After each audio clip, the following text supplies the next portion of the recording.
Welcome back, everyone. It's time for episode 40 of the Horns Up Podcast, your weekly catch-up on all things metal. I am your host, Dan Kaplan, coming to you as always from New York. With me from Portsmouth, New Hampshire, sell him the infection because it's only for the week. It's Corey Butterworth. Corey, what's up? I chose the right day to wear my In Flames hoodie to this thing. Just saying. Did you ever? You chose the right week. Yeah. You could wear that all week and get away with it. We've had a fun week on Horns Up, have we not? We've had relating to In Flames. So far, we've had the best week. Regarding In Flames or otherwise.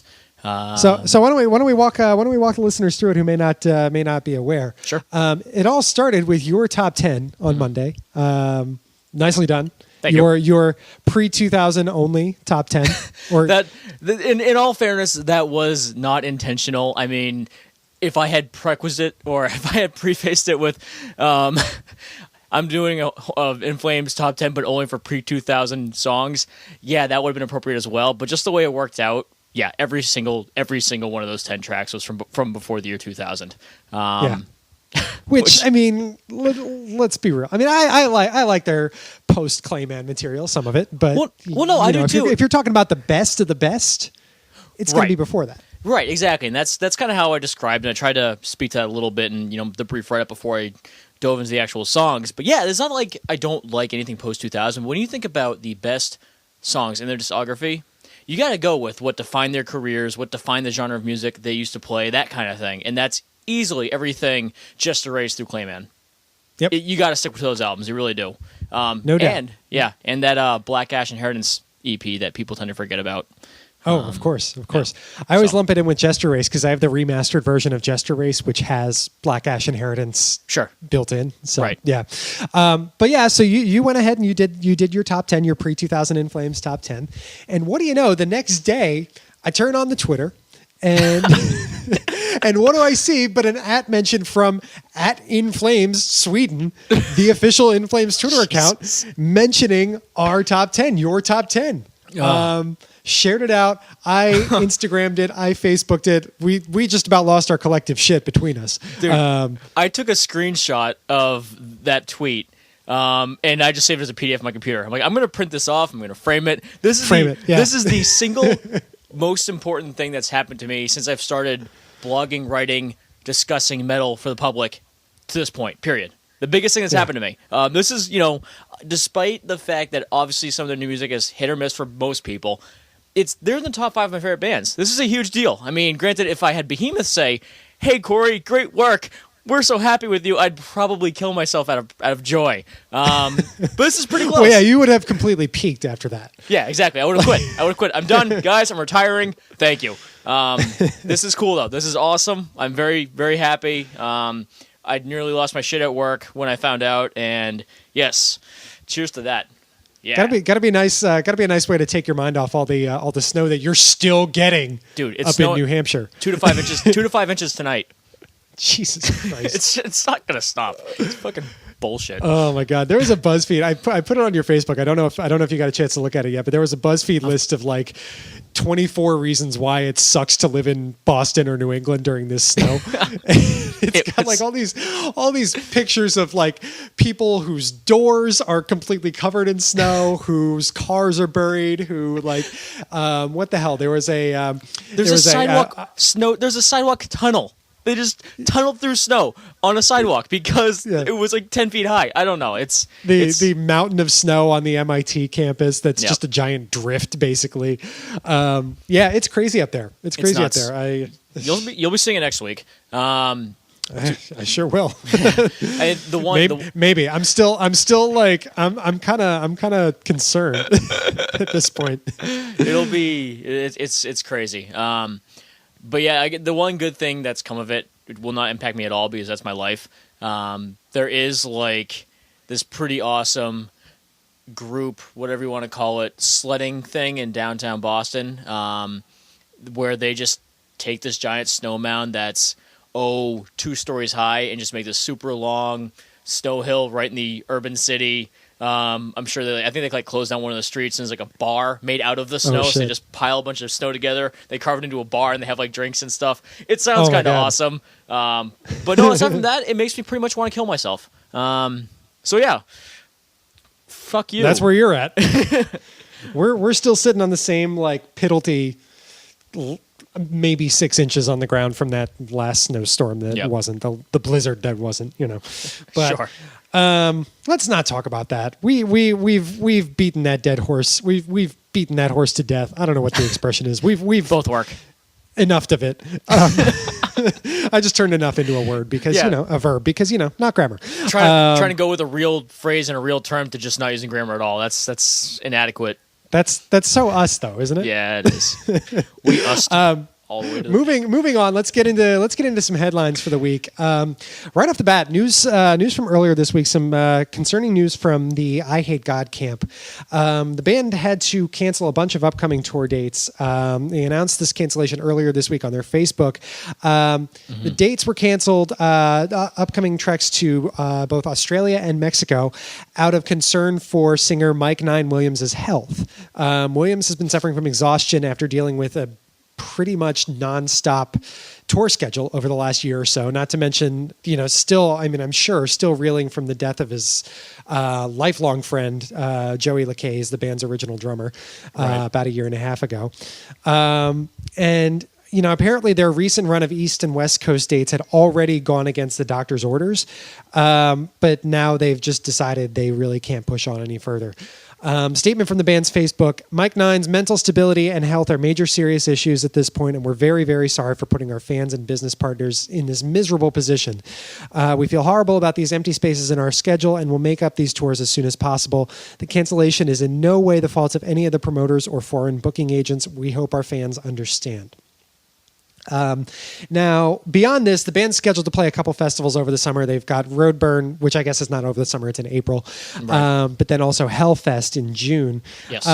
But you got to think at this point the focus has to be really on getting Mike healthy. I would think, I would sort of think, playing it by ear at this point. Yeah, I would think the right course of action would be, frankly, just don't do anything. The fans will understand, the public will understand.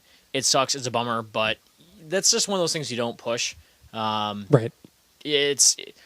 Obviously tours, international tours, these festivals, these massive festivals, Hellfest, they're exhausting, and I don't know. I don't like hearing necessarily that somebody that's going through an emotional mental situation is really pushing themselves for the sake of whatever it is, the fans, the whatever. It's just not worth it. Right, there'll be other chances to tour, but you only have like one life, basically. Right, exactly. We saw a similar thing last year with with Chance from Skeleton Witch. They had to pull out a couple dates. They did some instrumental shows. It's you gotta keep yourself healthy, and we hope that everything's okay. Hope that Mike gets the chance to recuperate the way he needs to. Beyond that, all I can say is I'm glad I caught him at Vitus a couple weeks ago because. I mean, but even then, it was he looked a little out of it on stage. I mean, they sounded great, he sounded great, but in between songs, his his stage presence was kind of odd, to say the least. Mike Nine, hope you're okay. Just hang in there, get better, and hopefully we'll see you out on tour again soon once you're feeling up to it. Next up, we want to get into some studio updates, sort of, kind of, from. Maybe. A couple of bands. First off is one that's more than sort of kinda. It's one that we're pretty much sure of at this point. Deftones. I love Deftones. Corey, are you a Deftones fan at all, or? If I say nothing, would you default me to liking Deftones or not? I can go either way with it. I'm assuming that's a nothing, but it could be a liking nothing. I don't know. What say you? No familiarity enough to lean in one direction or not. I don't mind them; they're fine. But I've heard maybe 3 songs. That's the reality of the situation. Fair enough. At any rate, the band posted pictures on their Instagram account earlier this week of a mixing board, a couple of other shots from within a studio. Looks like they're making good on singer Chino Moreno's previously announced plans to start recording in February. Obviously, it's very early days. We don't have song titles. We don't have an album title. Nothing is available yet. All I'll say is the band's last album, Koi no Yokan, came out 3 years ago, 2012, was one of my surprise favorites that year. I loved the hell out of that thing. I had a phase in middle school early middle school, like sixth grade-ish, where I really loved Deftones, right around the White Pony album, stuff like that. And then I had another phase in late middle, early high school where I just really couldn't stand them. And then really before Koi no Yokan, for the last like 6-7 years before that, like I really just hadn't thought about them. Obviously, you knew about the news from their old bass player Chi Chang and his just awful accident a few years back. But musically, I should say, I hadn't really thought about him. But Koi no Yokan came out 2012 and really brought him back for me. I'm love that album. I'm super pumped to hear what they do with this new stuff. So we will see about that. Next up, we have some. I don't know. Do you want to call this news or not? I don't know if it really qualifies as news from Tool. What do you think about this? This is kind of a maybe. It's news because the band Tool is mentioned in it, and people will freak out no matter what. Because the words Tool and studio are mentioned in the same headline. It of course is news. I mean, what? 9 years we've been just sitting twiddling our thumbs, waiting like, what the fuck are they gonna do, or when are they gonna do it? It's 10,000 Days is in 4th grade this year. That's weird. Aww. I can't think of that. I can't think about that. We don't really know on this one. We never really do with Tool. But what's out there is Motorhead drummer Mickey D shot a video recently that later appeared on Tool guitarist Adam Jones's Facebook page of those two hanging out. In the video, Mickey D emerges from one studio, pops into the one next door where Jones is hanging out. He asks Jones what they're doing there, and Jones says, well, we're working on some tunes. We're having fun. We're bugging you guys. So maybe? I don't know. It's kind of hard to say because it looked... Go for it. No, there is visual evidence that somebody from Tool is in fact in a studio. I'm happy. I'll take it. It's concrete. I can see it with my eyes. To play devil's advocate, though, it is hard to say because it looked like Adam was the only actual Tool member in Mickey D's video. So great. Who knows if he's talking about making songs with Tool or if he's just doing some completely different project. I mean, I know Maynard has different side projects in his, he's got Pussifer, he's got all that stuff. And in fact, for what it's worth, Maynard then took to Twitter when someone posted the story and mentioned Maynard. He took to Twitter and responded with a single hashtag, and that is #gullible, which... would appear to shoot that down. Jesus. I don't know. Fuck. So who the hell knows? I don't know. All I know is that, like we said earlier, 10,000 Days is 9 years old in April. And that's just way too damn long. We need new Tool. Like Pussifer, whatever. Do your Pussifer later on. It's fucking time, man. Jesus. This is a long gap between Tool albums for a band that is known for their long gaps. Like, this is long even for Tool. Exactly. So, Christ. Let's get with it here. It so is. Anyway, our final headline of the week, one that we kind of had fun with. I know you posted in Quickies yesterday, maybe a couple days ago. News from Steel Panther. News from Steel Panther, who have come out with a new song in response to Kanye West's post-Grammy Awards. Let's call it a hissy fit. Let's call it a rant. I don't know. They've put out a song, or not even, I don't even really think it's a real song, a video that they've just called Kanye, that... It's a musical. It's a musical, like it's almost kind of like a meme. It feels like a meme that they set to a piano ballad and used to compare Kanye's music to all kinds of different stuff: hamster turds, donkey farts, you name it. It's a joke, like I said, it's a joke song, but I mean they kind of all are, aren't they? Yeah, they. I don't know. Bukkake Tears I take pretty seriously. Oh, don't get me wrong. I mean, I love me some Bukkake Tears. I love me some Steel Panther in general, but like they're a joke. Course, of course they are. Their antics, everything about them is a joke. But that's what they go for, and it works. So I don't question it. But yeah, this would fall in that category as well. Titten.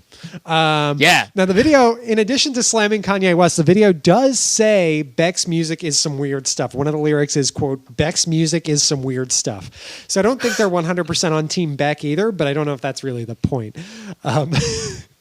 It's Steel not. Panther. This whole thing is just anti-Kanye. Yeah, exactly. Yeah. So that's fun. Just Google Steel Panther Kanye and you'll find it. It's hilarious. It's harmless. It's fun. That'll wrap up headlines for the week. Do we have any concerts to talk about? I don't think so. Not really. I got to talk about that snow situation because, again, I am worried about next week. Next Friday, a week from today, as you listeners out there are hearing this, we're supposed to be seeing Behemoth and Cannibal Corpse. Better than that, we're supposed to have VIP passes to meet and greet Behemoth and Cannibal Corpse. So is the snow going to fuck that all over? That's the $1 million question. I don't know. I sure as hell hope not. See, the pessimist in me just wants to stay true to form. But I can't accept that. I have too much emotional. I have put too much emotionally into this experience. This is. I will walk there. I don't give a fuck. Obviously, the show's not going to be canceled or anything like that. That's not going to be a factor. It's just simply getting to the venue. Right. From what I've heard from more recent updates regarding the Boston MBTA system, the Green Line, because the venue is by Fenway Park. Literally, it's next to it. Okay. I did not know that. Yeah. So it's in a relatively accessible part of town. It's a Green Line, but it's there. From what I understand, the Green Line is functioning for all underground stops, which is good. Which is good news. Always helps. So yeah. So in theory, this could work out. I assume your bus is going to dump you in South Station, like usual, where I will be parked on the roof. Yep, where I'll be parked on the roof, and then we'll just take the train to the venue. I mean, if that doesn't work, we can figure something else out. We can take a cab or whatever it may be. I don't really care. We'll make it happen. I mean, as long as I'll get to the city fine. As soon as you get there, fine. Ideally, they say 2 hours before the show starts for the VIP meet and greet thing, but I interpret that as anywhere between 2 hours beforehand to it starts works. Right. Because VIP. As long as we get in there and get some VIP access, get some bang for our buck, we'll be all right. Yeah. That's a lot of time. That's a lot of time to be like, hey, you're awesome. So hi. I have a podcast. We talk about you guys Polish a lot. To me. Yeah. Polish to me. Yeah. Yeah. Hail Satan. Hail Satan. I figure if we get there anywhere between an hour and a half to an hour beforehand, we'll be fine. I don't know. I don't even give a shit about Cannibal Corpse. I don't care. No offense to Corpse Grinder or any of them. I just don't care. I need my Behemoth time. I just want to shake Corpse Grinder's hand. I just want to be able to say I've shaken the hand of a man who goes by Corpse Grinder. Yep. And say just to tell my kids that someday. You're right. I shook the hand of a man named Corpse Grinder, and he was the inspiration behind Nathan Explosion. Yes. That's pretty awesome. Yeah, I'll say. Yeah. Well, so we'll see. You're right. It'll probably end up being fine, but I'm just. Dude, I'm nervous as fuck. Yeah. I mean, it sucks. I bought some in anticipation of I need to get to 30 concerts this year mode. Yeah. I bought last weekend was payday, and I bought tickets to 3 different concerts in one day. Nice. I went a little bit overboard. None of them metal, but got some Noel Gallagher tickets. Get my Oasis on. Got some Manic Street Preachers tickets and Diarrhea Planet, who I know we've talked about here before. Not metal, but yes, fun. So this will be my 4th time seeing Diarrhea Planet. The first time was in June, and they're coming through in April. So that's 10 months. Not even 10 months. So yeah, they're a fun show. But yeah, concerts. Look out for that. I mean, are you still now? I know you have in the calendar. And I don't know if this is still tentative or not. Is Contortionist, that whole thing, still happening this weekend? Let's be real. It's Fallujah. It's not Contortionist. But another show where I go for the opening act. No. It's the same show. It's the Contortionist who is opened by... You just only care about Fallujah. Bingo. And Revocation a little bit. But yeah, it's Fallujah, Revocation, then Contortionist as the headliner. It'll be one of those things where the first two bands, and I'm like, yeah, I've had enough. I It's still like plan on me going. every time I see Children of Bodom. Yeah, except Bodom's a headliner usually. No, right. That's what I'm saying. Like, Yeah. I always leave Yeah. before Bodom plays. Bodom puts on a good show when I do stay for them. But yeah, no, I would still like to go down. I have an open weekend. It's a Saturday, which gives me a lot of flexibility and a lot of it makes it a lot easier for process than if this were a weeknight, even a Friday night, where it's just sometimes too much to deal with, especially given the certain situations regarding public transportation and everything. So I'm gonna plan on going down, make a probably a day out of it, and get weird and see some metal and whatnot. So that'd be fun. I like Fallujah; they're good. Yeah. That album from last year, what's it? Flesh Prevails was. Sure. Yeah. I think that's the name of it. Yeah. that was a highlight for me. I enjoyed that album. Unfortunately, this tour, they're only coming. I think their New York area date is out on fucking Long Island, out in Amityville, like an hour and a half away from the city, and it's on a Wednesday night. So I was like, that's not happening. I can tell you right now, not going to happen. So whatever. Yeah. Well, cool. We will look forward to your thoughts on that. For now, let's move into some new releases. We've got 3 of them for you this week. Starting off, your boys. Let's talk about Solium Fatalis and their new album, The Undying Season. What'd you think of this one? It's good. Solium Fatalis. I mean, these guys came onto the scene in 2012, really, but the self-titled debut was kicked out in 2013, and yeah, man, it's as far as I'm concerned, it's just a take on black and death metal. Just a kick in the nuts, heavy, dark shit. Just super pounding. And this came out obviously this past Tuesday, 2 years into the writing and recording process, and it definitely paid off. They do more. You can tell they put a lot into it. Yeah, they did put a lot into it. Jim Gregory's the mind and the I'll say the guitars behind the music. Jeff DeMarco and your local buddies Jeff and Aaron are in the band as well. Yep, Aaron's got lead guitar duties, and Jeff vocals. Who you've heard us mention X-Cracker before. That would be where his name has come up in the past. Right. But then on the rhythm section, they basically stole Cryptopsy's rhythm section. Yeah, they got Flo Mounier on drums and Olivier Pinard on bass. And this is after they had Dirk Verburen from Soilwork drum on their first record. They know how to do rhythm.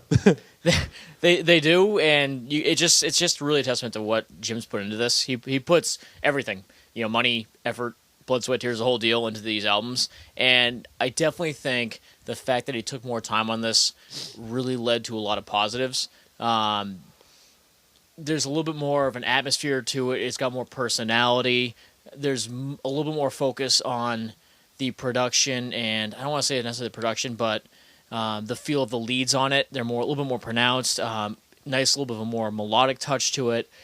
It just does more. It really does. And I think it's a step forward for them. And I did enjoy it. I mean, there were some growers, and I've gone through it 4 or 5 times, and I still don't even think it's remotely enough to really articulate what's going on with this album. But it's a good listen. It's a nice sign of progress over the last 2 years. Yeah. It really is.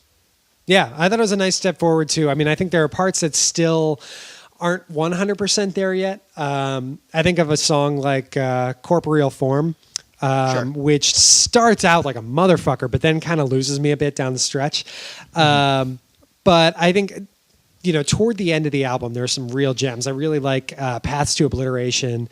Corruptor is another good one. There's some highlights here. And Jeff sounds great. The Cryptopsy rhythm section sounds great, obviously.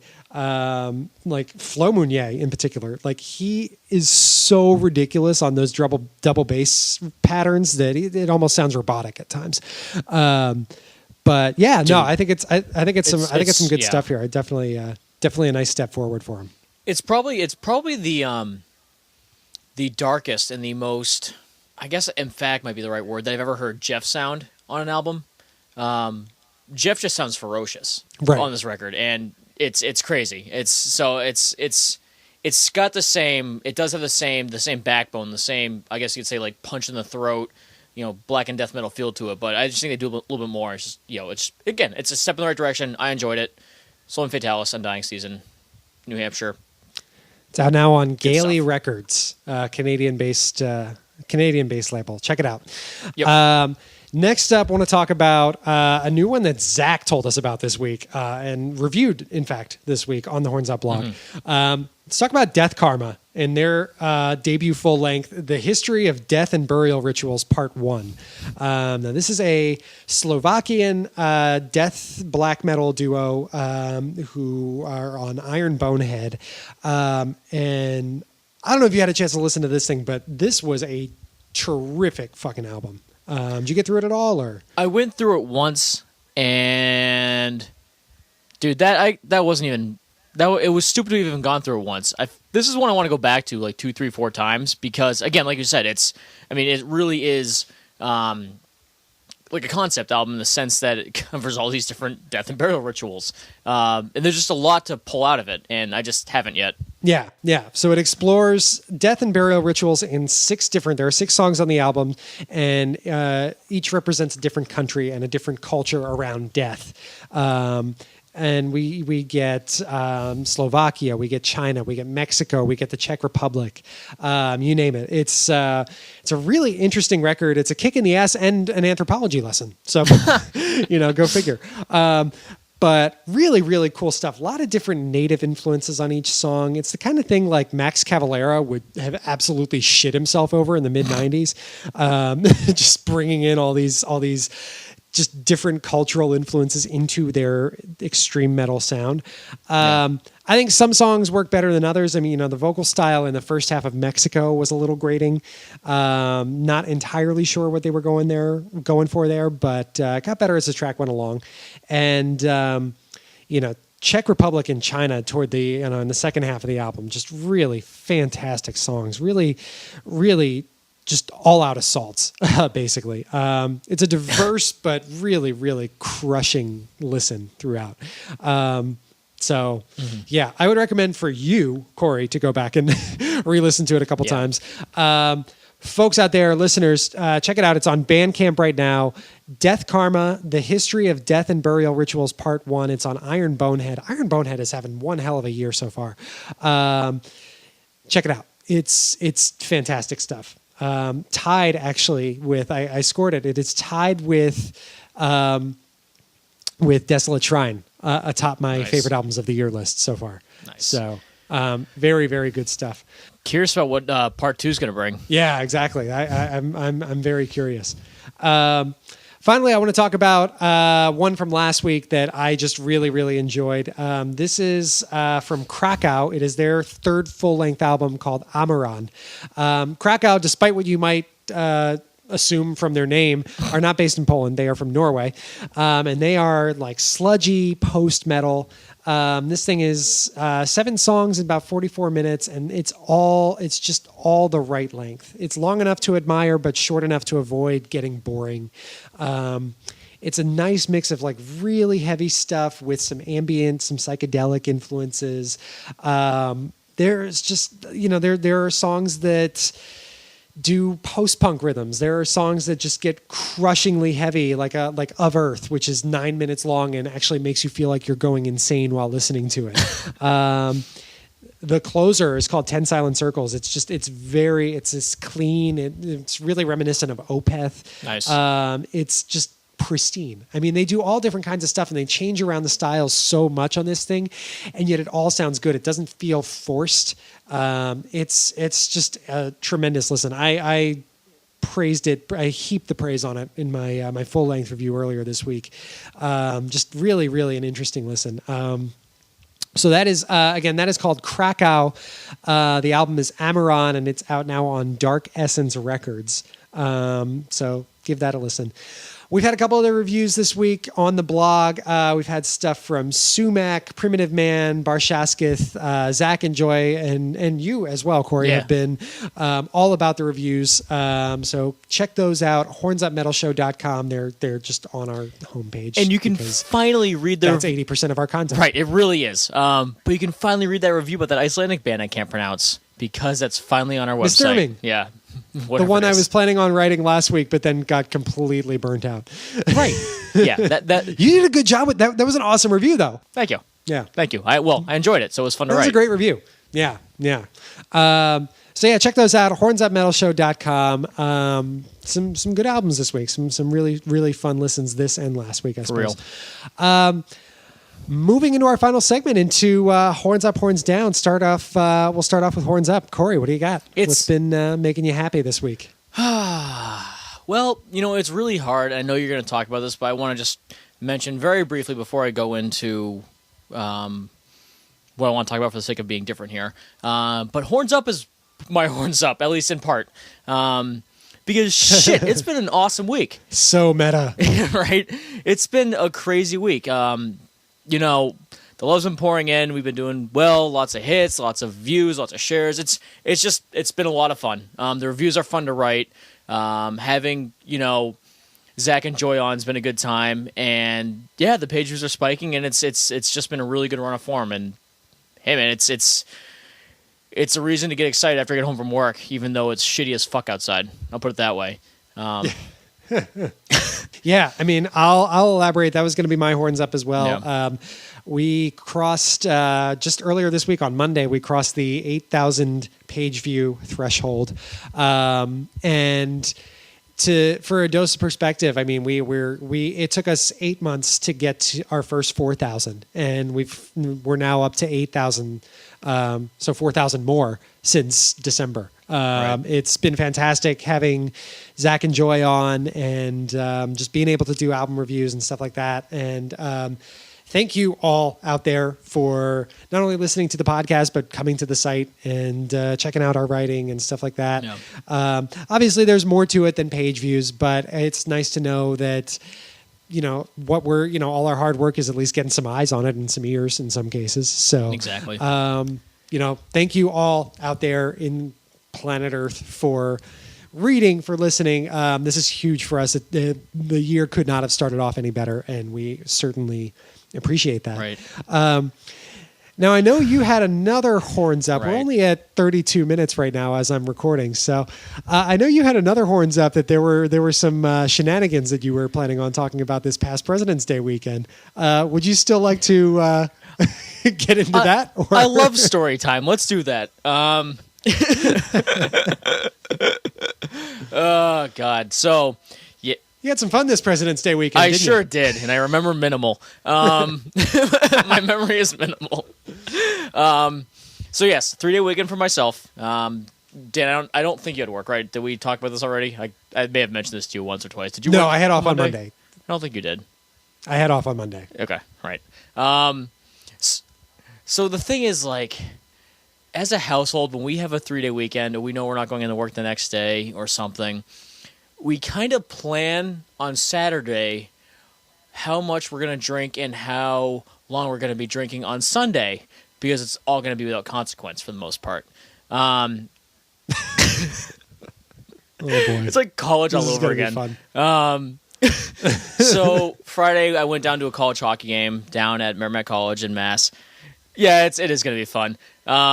Saturday, we didn't do a ton.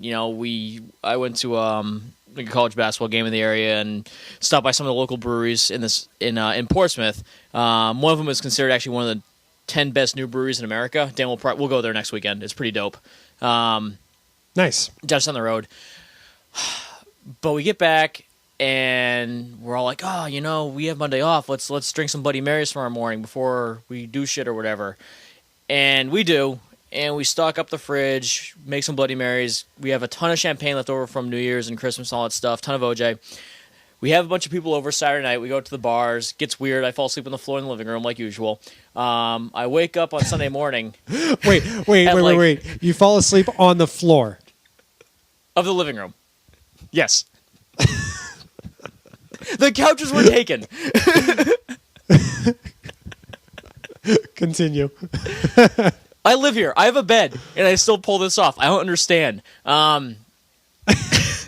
So I wake up Sunday morning at about 8:30, make a coffee. I start writing, as it happens, the Horns Up Top 10 for the week, In Flames. Halfway through it, I pour a beer at about 9, saying, oh, I'm hungover as fuck. I gotta drink a beer and kick this thing. I drink a beer. Everybody else wakes up and start meandering into the kitchen. We break out. It's like 9:30, by the way. We break out the Bloody Marys. We break out the champagne and the orange juice. Getting real weird. By 11, all the... You know that's called a mimosa, right? Yeah, but the champagne and the orange juice. It does have a name. Don't care. Yeah, you're right. It does. So we're drinking mimosas. Well, some of us, actually myself and a couple of my roommates, we were just drinking champagne. No orange juice in that shit. I don't care if it's breakfast time. So we go through all this, and there are probably about the equivalent of 7 or 8 bottles of champagne in the house. We go through all of them. Go through our gallon plus of Bloody Mary mix. Bloody Marys, not mix because we made it ourselves. We start going through the beers. By noon, we realize all the beer in the house that we had acquired over so long is gone. All of it. The entire kegerator. Shut the fuck up. All of it is gone. So I'm walking around trying to find beer in this house in a complete stupor. And I go onto our back porch where I see sitting there 2 6-packs and a couple stray Sam Adams in a bag. And I pick it up and I bring it to the cooler and I drop it in. And an hour later, I grab it and I start drinking them. And people go, hey, where'd you find that beer? And I say, oh, the back porch. And they say, that's been there since 2012. Oh. Here's the question. Here's the question. Could you taste the difference? Dan, it's Coors Light. Of course I couldn't. Oh my god! It was that's wonderful. And so obviously things just got It was a mess. Things got rowdy. Everybody eventually passed out around 2 or 3 p.m. and then woke up at 6 and 7, and I started drinking again. But oh god, it was nuts. It was nuts. And we had just gotten a big snowstorm again, a big snowstorm where we went out to the bars at night, and on the way back from the bars, I decided to lay down in Congress Street and do snow angels. Because that seemed like the right idea at the time. Nice. Well, that was going to be my next question. I was going to say, like, with all this alcohol consumption, was there any, like, snow mayhem involved? There was the night before. There wasn't this day because nobody wanted to go outside. By the way back from the bars the night before, there absolutely was. Nice. It was a mess. It was rowdy. Yeah, it was fun though. And then, Monday I was fine. I woke up early, went to the gym, got some shit done, and went to work on Tuesday because young at liver. I can't say at heart because that'd be stupid. So no, I got what you were doing there. Well done. Well, shit, that's not a bad horns up, I gotta say. Making good use of your holiday weekend. It was fun. Let's flip the table here. Let's get into horns down. Or the worst use. The horns down. What on the opposite side of the coin? What do you got this week? What's been pissing you off? Honestly, it's obviously the weather sucks, and I don't want to necessarily talk about the snow because we can deal with it fine here in Portsmouth. It's not that big a deal. But really, the issue for me is the city of Boston and how they've handled it. This, mind you, is one of the most congested cities in America. It's first of all the most northeast big city in America for one thing. Obviously, sure, super congested. Everyone relies on their MBTA, their mass transit system, whatever. It's New England. It snows here a lot. The MBTA is currently at less than half capacity. Which is subways, buses, commuter rail, everything. The Orange Line, which is the line that connects major commuter hubs, North Station, South Station, those kind of areas, with the main financial areas, Back Bay, basically where people go for work. Sure. One train, a single train, running both directions. So it's 2 hours to get on the train, then God knows how long to actually get where you need to go. It's not good. Boston cut the MBTA's funding by millions of dollars in the past year, and all the trains were built in the 1970s. And I'm sitting here thinking, okay, yes, we have gotten a lot of snow in a very short period of time, but the fact of the matter is these guys were fucked after that first snowstorm. This isn't Atlanta. This isn't DC. This is Boston. This is something we deal with every goddamn year. And if the city can't figure out how to set up its infrastructure to deal with it, shame on them. This isn't just people. It's not good. This isn't just people trying to get to work. It is people that rely on these transportation systems to live their lives because who the fuck has a car in the middle of downtown Boston? Right. It's fucked up. It really is, and it's sad. It's frustrating for me. It's frustrating for me, and I go down if I feel like it once a week or for a concert. Right. So I shouldn't even care. You're only you're 20% affected by this.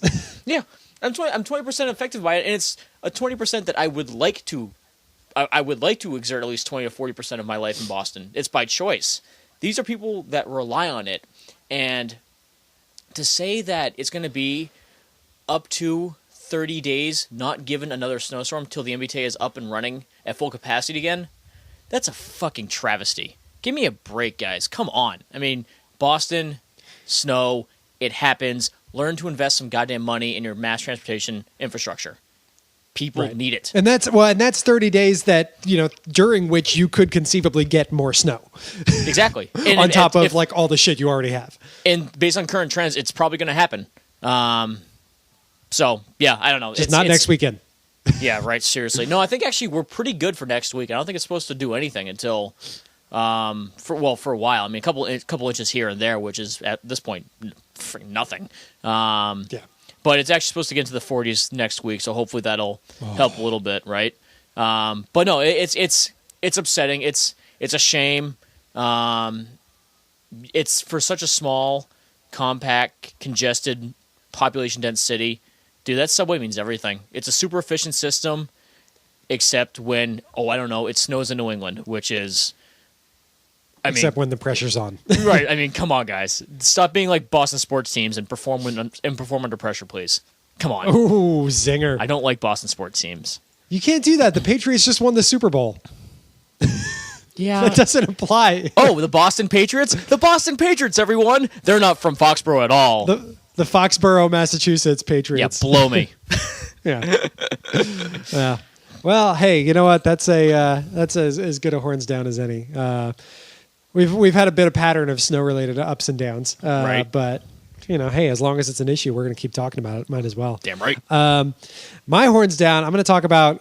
So I will preface this starting off with a mini horns up. I got my taxes done yesterday, which was awesome. I'm glad. I had a full 2 months until the deadline. I'm thrilled to be rid of my taxes and to have gotten that done with. So yeah, that's a mini horns up. Within that mini horns up, though, there's a massive horns down, which, so basically earlier this year, I rolled over, or not earlier this year, last year, I suppose, 2014 tax year. Right. I rolled over my old company's 401k, my pre-tax 401k into my current job's Roth post-tax IRA. I'd been at this new job for about a year and a half. I realized my 401k money was just kind of sitting there, not being added to, growing minimally, if at all. So I figured I'd roll it over where I can at least contribute to something and build it out and what have you.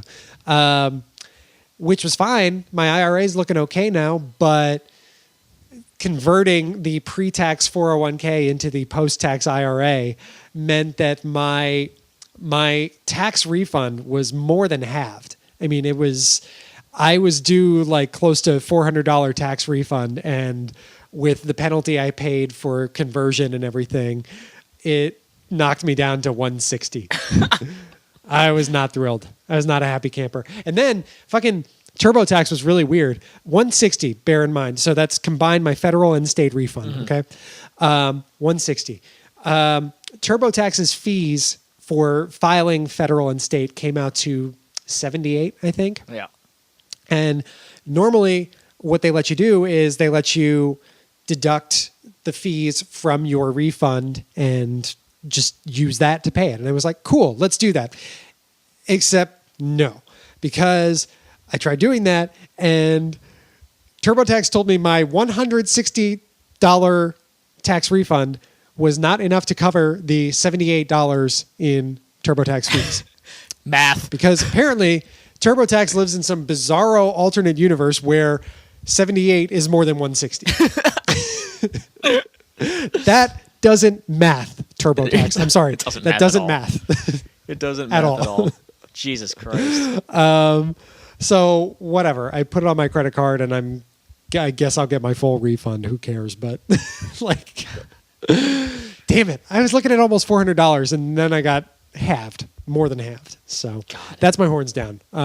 Dude, I guess it's not something I'll have to worry about next year because it's a one and done. I rolled it over. I'm free. Right. But balls, Dude, I'm gonna spend $160 next Friday night. Jesus Christ. Just on merch, That's gonna be my merch spending money.